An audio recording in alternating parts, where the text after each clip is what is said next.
OJK Maluku apresiasi peran media dalam edukasi literasi keuangan.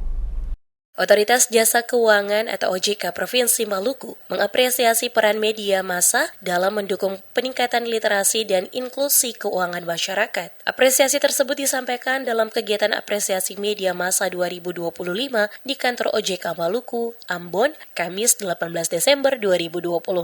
Kepala OJK Maluku Andi Yusuf menyatakan media memiliki peran strategis sebagai penghubung antara kebijakan OJK dan masyarakat, terutama di tengah kompleksitas sektor jasa keuangan. Ia menjelaskan, sepanjang 2025, sektor jasa keuangan di Maluku menghadapi tantangan transformasi digital, perlindungan konsumen, serta maraknya investasi dan pinjaman ilegal. Karena itu, edukasi keuangan dinilai perlu terus diperkuat, khususnya di wilayah kepulauan dan daerah 3T. OJK Maluku mencatat telah menjangkau hampir 100.000 masyarakat melalui kegiatan edukasi keuangan di 11 kabupaten atau kota selama 2025, baik secara luring maupun daring. Andi berharap insan pers dapat berperan sebagai duta literasi keuangan, membantu masyarakat memahami produk keuangan yang aman sekaligus mewaspadai praktik ilegal, terutama bagi pelaku usaha mikro di sektor perikanan dan pertanian.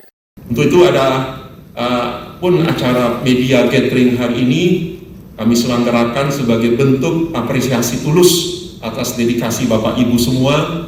Di sini kita sejenak melepas penat dari rutinitas tenaga kerja, deadline dan ruang redaksi misalnya. Kami ingin saling bertukar pikiran secara lebih santai, memperkuat sinergi dan menyamakan persepsi agar di masa depan kolaborasi kita dalam menjaga stabilitas sektor jasa keuangan dan perekonomian, khususnya di level terbawah, mikro, kecil, itu bisa semakin baik dan semakin kokoh.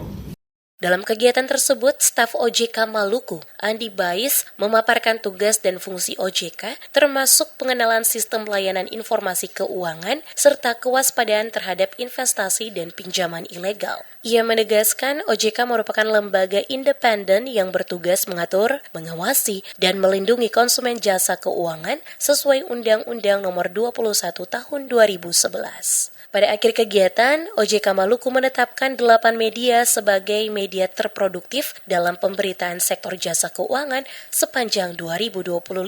Salah satunya Radio DMS Ambon.